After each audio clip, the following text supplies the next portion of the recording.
Alléluia, alléluia, alléluia, alléluia. Seigneur, nous te remercions, nous te bénissons, nous t'exaltons. Nous te disons merci encore une fois de plus, ô Seigneur, pour le souffle de vie. Nous te bénissons parce que, quelle que soit notre situation, que nous soyons célibataires, que nous soyons mariés, que nous soyons veuves ou veuves, Seigneur, tu nous as préservés. Et c'est pour cela que nous te disons merci. Saint-Esprit, je viens me soumettre maintenant à toi. Que toute œuvre de la chair à moi soit diminuée, afin que toi, tu sois glorifié, Jésus. Au nom de Jésus, j'ai prié. Amen. Alléluia. Bien-aimés, encore une fois de plus, bonjour, bonsoir, d'où est-ce que vous me suivez? J'espère que la paix et la joie du Seigneur est avec vous. Amen. Cette dernière semaine, j'ai reçu beaucoup de messages de beaucoup de frères et de sœurs, mais surtout de sœurs célibataires. Amen. Je pense qu'il y a quelques semaines, j'avais mis sur une affiche sur ma page où j'étais en train d'exhorter un peu les célibataires. Et je me rappelle, il y a certains qui m'ont dit, tu sais, femme de Dieu, c'est vraiment difficile. C'est vraiment, vraiment difficile. Rester célibataire, décider de ne pas faire de sexe sans être marié, de ne pas être dans la masturbation ou la pornographie, c'est vraiment, vraiment difficile. Et c'est pour cela que ce matin ou cet après-midi, je suis venue t'apporter la parole. Une parole de réconfort, une parole pour te dire que oui, tu es célibataire, mais tu peux être aussi accompli. Amen. Oui, tu peux être célibataire et aussi accompli. Amen. Vous voyez un peu, bien-aimés, nous vivons aujourd'hui un monde où beaucoup de choses sont réellement du faux semblant. Quand tu rentres vraiment dans la profondeur des choses, surtout au niveau des social media, ce que les uns et les autres portraits de leur vie est vraiment fabriqué. Et si l'on ne fait pas attention, on va se retrouver à se culpabiliser, à penser que notre vie n'est pas accomplie, qu'on n'est rien, qu'on est raté. Et pour ceux qui sont célibataires, ça peut les amener à vraiment se voir comme en fait du n'importe quoi. Et c'est pour ça que vraiment j'ai tenu aujourd'hui à t'apporter la parole de réconfort, basée sur la parole de Dieu, basée sur mes expériences à moi. Et voilà, parce que certains d'entre vous qui me connaissent m'ont posé la question aussi, mais comment toi tu as fait? Parce que je crois que j'avais un peu brossé ça dans un ou deux de mes vidéos, où il y a 15 ans, quand j'ai donné ma vie au Seigneur, j'ai pris la décision de rentrer dans le célibat volontaire. Pratiquement en me disant que je ne vais plus être dans les histoires de copains, copines et tout. Je vais me consacrer à Dieu jusqu'à ce qu'il m'amène mon mari. Et donc, ça a pris 9 ans. Ça a été très, très difficile. Donc, il y a certains qui m'ont posé la question, mais comment est-ce que moi j'ai fait? Donc, aujourd'hui, je suis venue vraiment t'encourager. Mon frère célibataire, ma soeur célibataire, ma maman célibataire, mon papa célibataire, je suis venue t'encourager. T'encourager, comme je l'ai dit tout à l'heure, avec, si mon téléphone décide de coopérer avec moi, avec la parole de Dieu pour commencer. Oui, tu peux être célibataire et accompli. Comment vas-tu t'y prendre pour cela? Tu dois, et ça c'est quelque chose que nous faisons même dans la vie courante. Hein. On définit nos standards. Le standard de vie qu'on veut mener, le standard de travail qu'on veut avoir, le standard d'études qu'on veut avoir. C'est la même chose aussi dans ta vie de célibataire. Définis ton standard en tant que célibataire. Et quand je dis de définir ton standard, c'est en réalité, c'est vraiment de le définir basé sur la parole de Dieu. C'est vraiment la clé ici. Parce que des fois, nous avons tendance à définir nos standards basés sur notre propre désir, sur, comme je l'ai dit tout à l'heure, la vie des autres, la vie de nos copines, la vie de nos copains et tout. Et moi, je vais vraiment sur la parole de Dieu, hein, c'est de définir selon les critères de Dieu. Je vous donne mon propre exemple, mon propre témoignage. Hein. Quand j'étais célibataire, j'avais une liste très, très, très longue de critères. Je ne vous le cache pas, ma liste était extrêmement longue. C'était le genre, il faut qu'il soit de telle taille, il faut qu'il ait tel diplôme, que son diplôme soit plus élevé que le mien, que son salaire soit le double du mien. C'était beaucoup de choses. C'était beaucoup de choses. Et parfois, je suis convaincue que Dieu est aussi un Dieu d'humeur, d'humour, je vais dire, un Dieu d'humour. Parce que dans mon cas à moi, il a vraiment amené ce genre que je voulais comme critère. Et à l'époque, je vivais à Washington, D.C. avant de déménager au Texas ici. Et je vous assure, les critères donc que j'avais voulu là, quand il me les a amenés, je me suis rendu compte qu'ils sont toc-toc. Oui, il y en a qui avaient les PhD et tout, mais le savoir-vivre, le comment dirais-je ça en français? La base même pour se comporter avec une femme n'était pas là. Donc, au bout de 1 ou 2 fois de sortie, je me suis cherchée. J'ai fui. J'ai carrément fui. I wasn't interested anymore. Parce que je me disais que non, ça c'est une recette à désastre. Donc, si vous voulez, et au fur et à mesure que j'ai eu ces expériences-là, et plus je m'approfondissais dans la parole de Dieu, je suis arrivée vraiment à un niveau de sagesse où j'ai compris que tous ces critères que j'avais, que je veux sur un homme, c'est bien beau, mais les critères les plus importants, c'est les critères basés sur la parole de Dieu d'abord. Un homme qui a sa crainte, un homme qui a l'amour de Dieu. Ma sœur, et cela va aussi de soi pour vous les hommes, mes frères.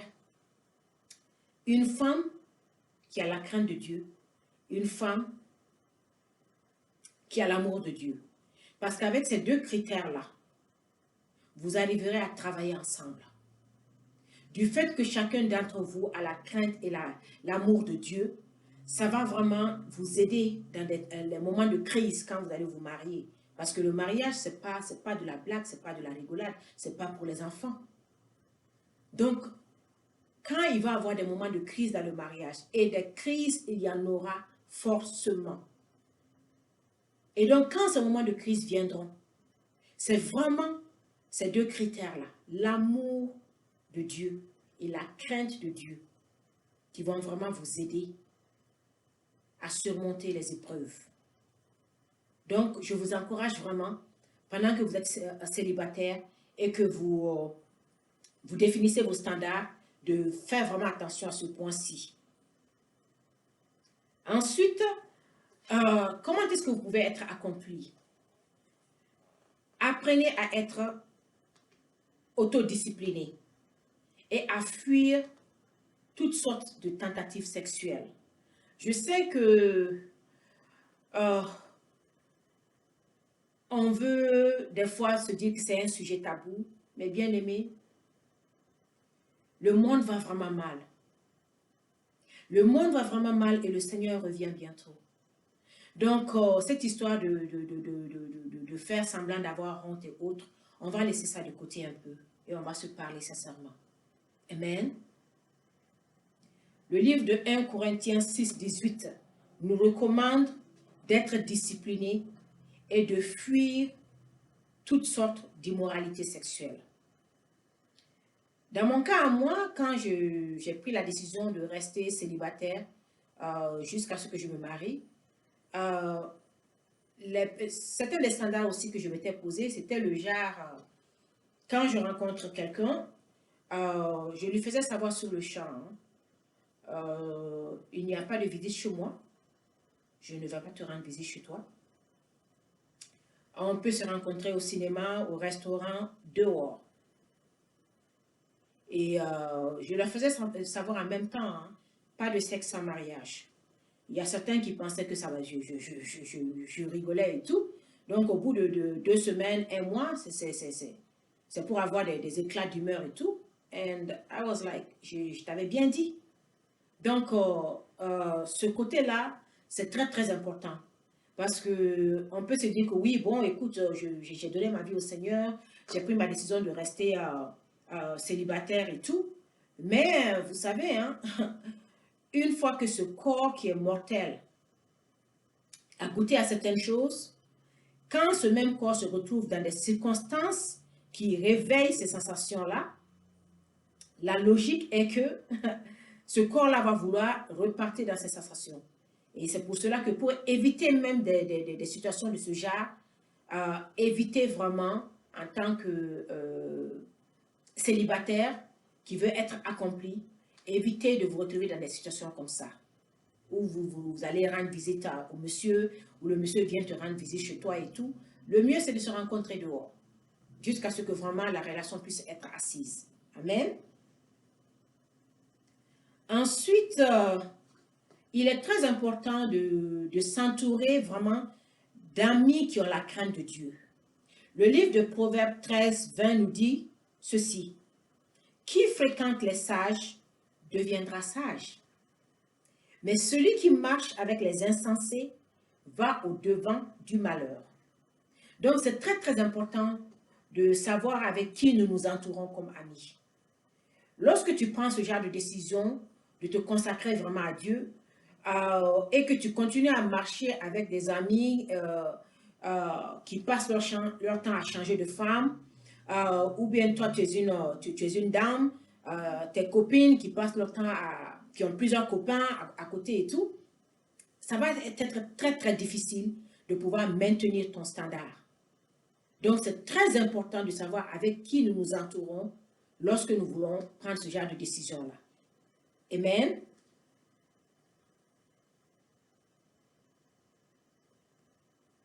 Et ensuite, il y a quelque chose que je voudrais vraiment dire par rapport à ça aussi. Hein.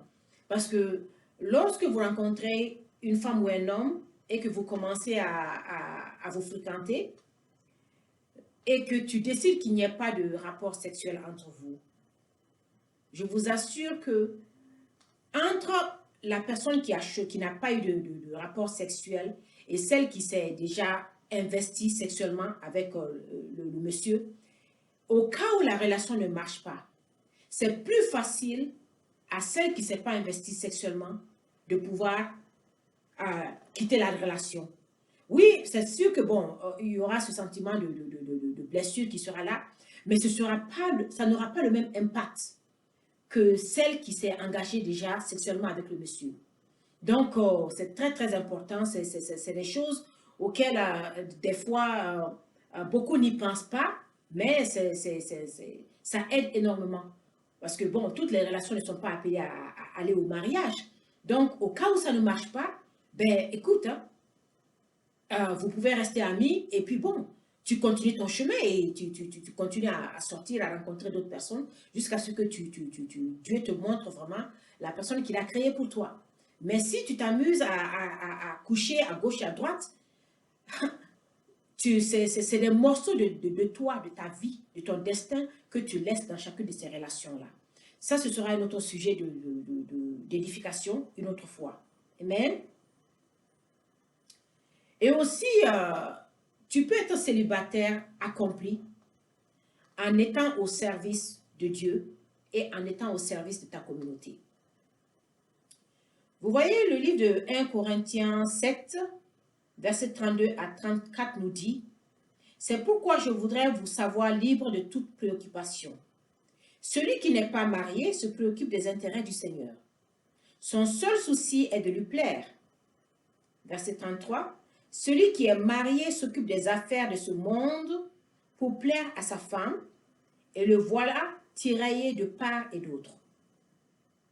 De même, la veuve et la jeune fille n'ont pas d'autre souci que les intérêts du Seigneur, pas d'autre désir que de se dévouer à lui corps et esprit. La femme mariée, elle, se préoccupe des affaires de ce monde pour plaire à son mari. Je vais vous donner un peu mon exemple à moi encore. Quand les 9 ans où j'ai été célibataire, je me suis beaucoup investie à l'église. Les dimanches, par exemple, je ne voulais pas rester seule à la maison. Donc, à l'époque, je vivais à peu près à 50-55 minutes de l'église. Donc, pratiquement 1 heure de conduite. Et donc, les dimanches matins, au plus tard à 7h30, j'étais à l'église. Donc, en fait, je quittais la maison à 6h30. Et déjà à 7h30, j'étais à l'église et je servais dans le département protocole et tout. Et je faisais les 2 services back-to-back. Le premier service, je pense, finissait à 10h et le second commençait à 10h30 jusqu'à 12h30. Et donc, quand ça finissait maintenant, je conduisais encore pour repartir à la maison. 50 minutes encore. Je me reposais quelques heures, mangeais et tout. Et je reprenais la route encore pour revenir au service francophone de l'après-midi où je faisais la traduction. Donc, pratiquement les dimanches, c'était à peu près presque 4 heures de temps que je conduisais. Mais ça ne me dérangeait pas parce que j'étais vraiment dévouée à servir le Seigneur. Et aussi, pendant que j'étais seule, je m'étais dit que bon, écoute, je n'ai pas encore d'enfants et tout. Donc, je m'occupais beaucoup des veuves, des orphelins. C'est vrai que je continue à le faire maintenant. Mais vous voyez, quand tu es célibataire, bien entendu, tu as plus de finances. Parce que bon, tu n'as pas encore une famille dont il faut s'occuper, les enfants et tout. Donc, moi, je me rappelle quand j'avais gradué et tout, et j'avais fait la promesse au Seigneur que si vraiment il me donne le travail dans le domaine où j'ai fait mes études et tout, je vais vraiment lui dédier mon salaire pour aider les gens, les nécessiteux. Et je l'ai fait. Et vous voyez, je l'ai fait parce que bon, moi, pour moi, je tenais une promesse. Mais toute chose bien que vous faites n'est jamais perdue. Parce que je me rappelle qu'il y a quelques années, j'ai été vraiment malade. Pendant 4 ans, j'étais pratiquement paralysée, je ne marchais plus et je ne travaillais plus pendant 4 ans aux États-Unis ici. Et au bout de 4 ans, de 3 ans et demi, où pratiquement tous les investissements que j'avais mis de côté financièrement, j'ai dû prendre ça pour pouvoir vivre en fait, payer mon appartement, la note de voiture, tout ça. Donc, l'argent, quand tu ne l'investis pas, ça finit. Et donc, bien entendu, à un moment, je n'avais plus d'argent maintenant. Et l'appartement où je vivais, ils m'ont envoyé une note de... Comment est-ce qu'on dit éviction en français? J'étais en retard pour mon loyer pour la première fois. Et ils n'ont pas tenu compte de ça. Même du fait que quand je voyageais pour le travail et tout, à l'extérieur, j'avais l'habitude de payer 2-3 mois de loyer à l'avance. Ils n'ont pas tenu compte de ça. Tu es en retard, au bout d'une semaine, on t'envoie la note, la lettre, et tu ne payes pas, ils t'amènent au tribunal, tu ne payes pas, tu vas te retrouver dehors et tout. Et donc, j'ai reçu la lettre avec l'intention que si je ne paye pas, ils vont me mettre dehors. Je me rappelle que ce jour-là, je n'ai pas appelé de pasteur, je n'ai appelé personne. J'ai simplement pris la chaise où j'étais assise et j'ai pris une autre chaise pour mettre ça en face de moi. Et j'ai appelé le Seigneur pour qu'il s'assoie, pour qu'on parle. Et je l'ai pris par sa parole. Parce que vous voyez, les veuves et les orphelins sont très chers au cœur de Dieu. Et donc, j'ai parlé à mon père pour lui dire que tu as demandé à ceux que nous nous occupions des veuves et des orphelins. Quand je travaillais, mon salaire était distribué. Aujourd'hui, voilà que je suis malade. Et le leasing office veut me mettre dehors. Je ne vais appeler personne. Toi-même, tu vas régler ça. Et j'ai prié pendant, je crois, 2 heures de temps. À un moment, quand j'ai fini la prière, j'ai senti vraiment que Dieu avait répondu à ma prière. Je me suis assoupie dans le fauteuil dans lequel j'étais. Au bout de, je crois, 5-10 minutes, mon téléphone qui sonne. Et c'est une amie qui m'appelle, qui me dit « Merci, je ne sais pas ce qui se passe. Je suis au bureau Et l'Esprit de Dieu est en train de m'a tellement dérangé en me donnant les instructions de t'envoyer un chèque. Je ne sais pas pourquoi, mais Dieu me dit de t'envoyer ce chèque-là. C'est là que j'ai commencé à pleurer. Elle me dit, mais qu'est-ce qui se passe? Et c'est là que je lui ai dit le problème que je traversais. Et elle m'a demandé combien fait le loyer. Je vous assure, bien-aimé, sans que je demande à ma copine, elle a payé mon loyer pendant presque 8 mois. Je crois entre 7 et 8 mois, je ne me rappelle plus. Mais c'était plus de 10 000 dollars. Sans que je n'appelle.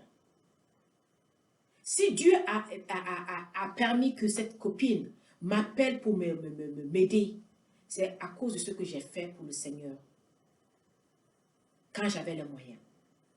Donc, je vous exhorte vraiment, pendant que vous êtes célibataire, de vraiment penser aux nécessiteux. Alléluia. Et ensuite, il y a une autre chose que je voudrais vraiment parler. Un des grands problèmes de beaucoup de célibataires, c'est en fait en réalité la solitude. Mais tu n'as pas besoin de permettre à la solitude de peser sur toi. Pendant que tu attends que Dieu t'amène ton mari ou ta femme, sois busy. Si c'est, tu veux peut-être te performer, aller à l'école, mais repars à l'école, occupe-toi. Tu veux peut-être monter de nouveaux business, fais-le pendant que tu es encore single. Parce que comme je l'ai dit, hein, les ressources financières et même physiquement, hein, et le temps que tu as quand tu es célibataire, tu n'as plus vraiment ça quand tu te maries. Et surtout ensuite, quand les enfants commencent à rentrer en ligne de compte, ça devient très, très, très, très difficile. Donc, pendant que tu es célibataire, tu peux t'accomplir en faisant déjà toutes ces choses-là qui te sont à cœur. Amen. Et aussi, tu n'as pas besoin d'attendre encore que Dieu, ton mariage arrive pour que tu te fasses plaisir. Si tu veux t'offrir de belles choses, voyager, une nouvelle voiture, mais pourquoi pas? C'est le moment de le faire. N'attends pas, ne mets pas ta vie en suspens parce que tu te dis que bon, écoute, je peux pas attendre d'abord que je sois mariée pour faire toutes ces choses-là. Non. Amen.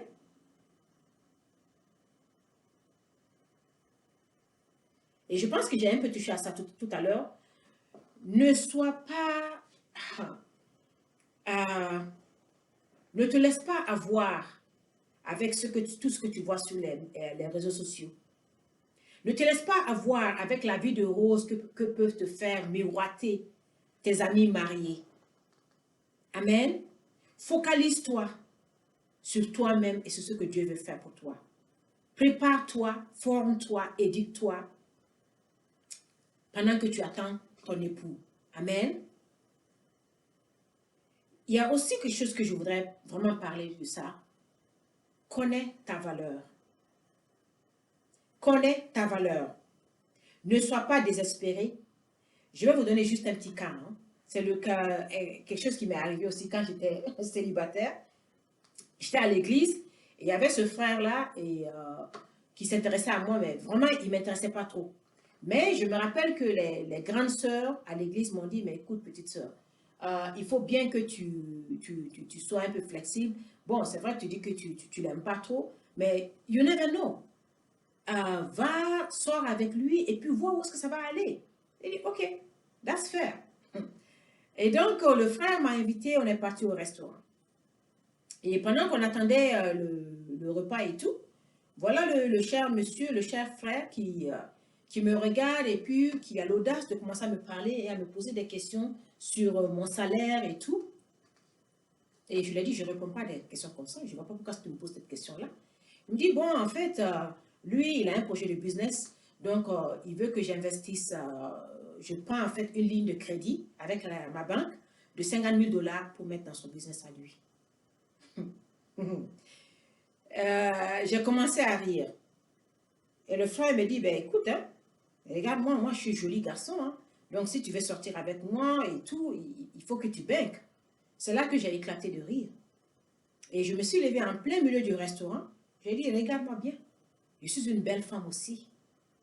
Et je n'ai pas besoin d'investir 50 000 dollars dans ton business pour être avec toi. Non. Et j'ai carrément pris mon sac, je suis sortie. Pourquoi est-ce que je parle de ça? Parce qu'aujourd'hui, beaucoup de célibataires sentent la pression de la société, la pression de la famille, la pression de l'âge sur eux, surtout les femmes. Je vais m'adresser vraiment à mes célibataires femmes. Ne te laisse pas mettre la pression. Ne sois pas désespéré d'être marié. Amen. Ne sois pas désespéré d'être marié. Parce que le mariage, ce n'est pas de l'amusement. Ce n'est pas de l'amusement.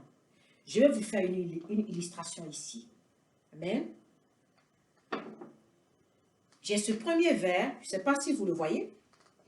Il est un peu en dessous de la moitié. Et j'ai ce deuxième verre qui est presque plein.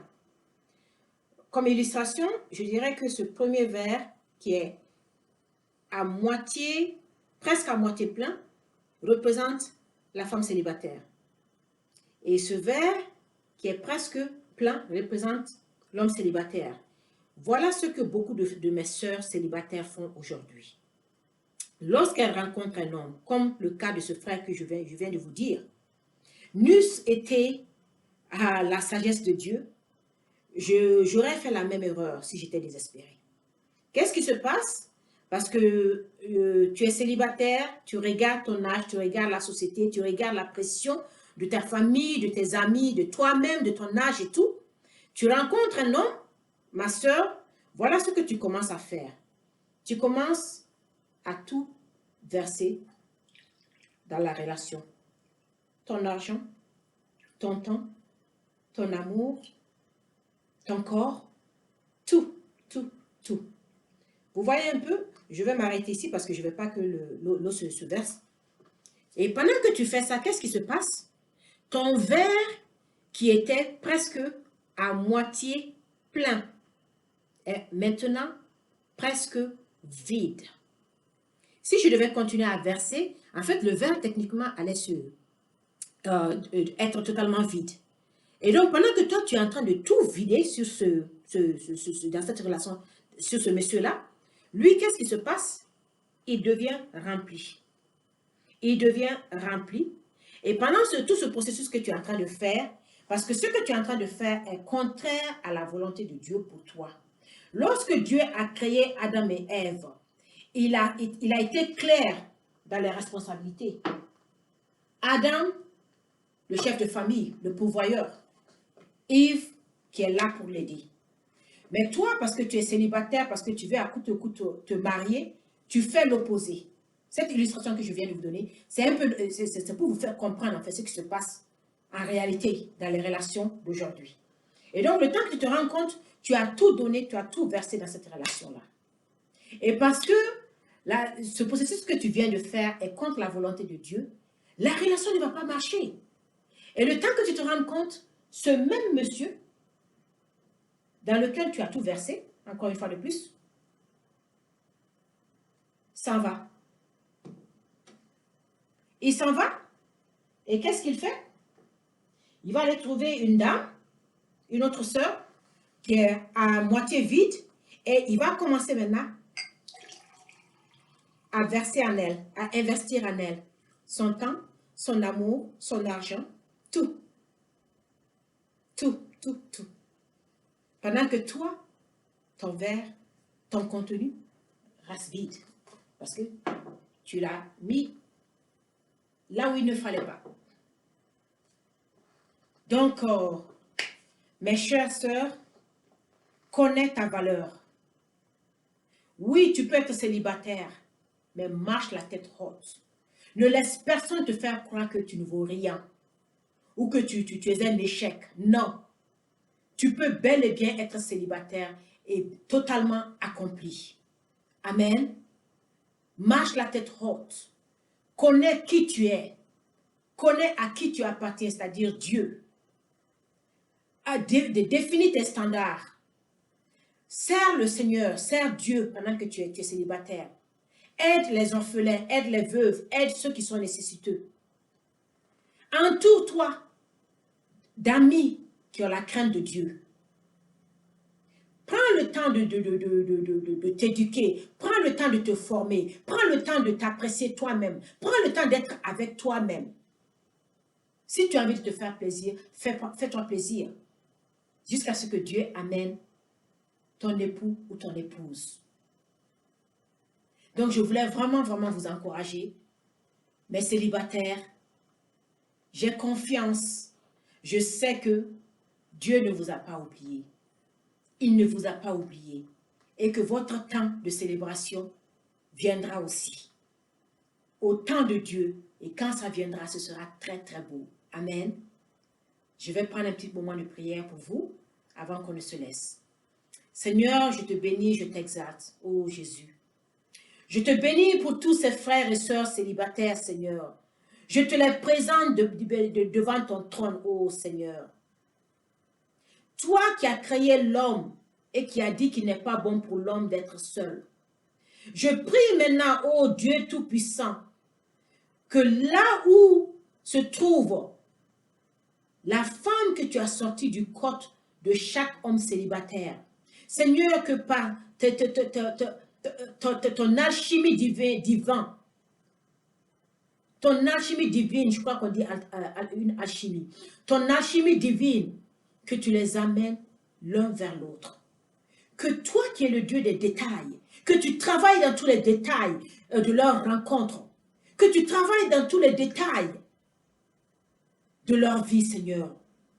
Éternel des armées, je prie que tu prépares chaque homme pour la femme pour laquelle tu l'as créé. Chaque femme pour l'homme pour lequel tu l'as créé, ô Seigneur. Prépare-les, prépare-les, prépare-les. Donne-leur en attendant, Seigneur, qu'ils se rencontrent. Donne-leur la sagesse. Donne-leur la grâce, ô Seigneur, de t'être fidèle et de continuer à attendre. Donne-leur la grâce, ô Yahweh, donne-leur la grâce. Donne-leur la grâce qui continue à avoir les yeux fixés sur toi, uniquement sur toi. Et quand au jour glorieux de leur rencontre avec leur partenaire divin, Seigneur, tout soit clair devant eux. Que tout se passe selon ta volonté, Yahweh. Je bénis ton nom, j'exalte ton nom, Seigneur. Pour tous les célibataires, lorsqu'ils se sentent seuls, Seigneur, que ton esprit les réconforte. Lorsqu'ils pensent que le poids de la solitude est trop sur eux, Seigneur, que tes anges viennent les réconforter et leur tenir compagnie, Seigneur. Amène des amis qui ont ta crainte, qui seront là pour eux, pour les soutenir moralement lorsque les choses ne vont pas. Béni sois-tu, Seigneur. Béni sois-tu, Jésus. Amen. Je vous aime très fort et j'espère vraiment que ces paroles de réconfort vous ont aidé. Et je sais que le Dieu qui l'a fait pour moi, le fera aussi pour toi, ma soeur célibataire, mon frère célibataire. Je t'aime très fort et sois béni. Que la grâce de Dieu soit avec toi, que la grâce de Dieu soit avec ta famille, que sa présence aille au-devant de toi. Que tout ce que tu touches soit béni. Je proclame que ta vie est bénie. Tu es béni à ton aller, tu es béni à ton retour. Tu as la faveur de Dieu et tu as la faveur des hommes. Que la grâce de Dieu continue à te couvrir. Que la sagesse de Dieu continue à te remplir. Que partout où tu passes, tu sois la représentation de Dieu sur terre. Sois béni et à la prochaine. Amen. Amen.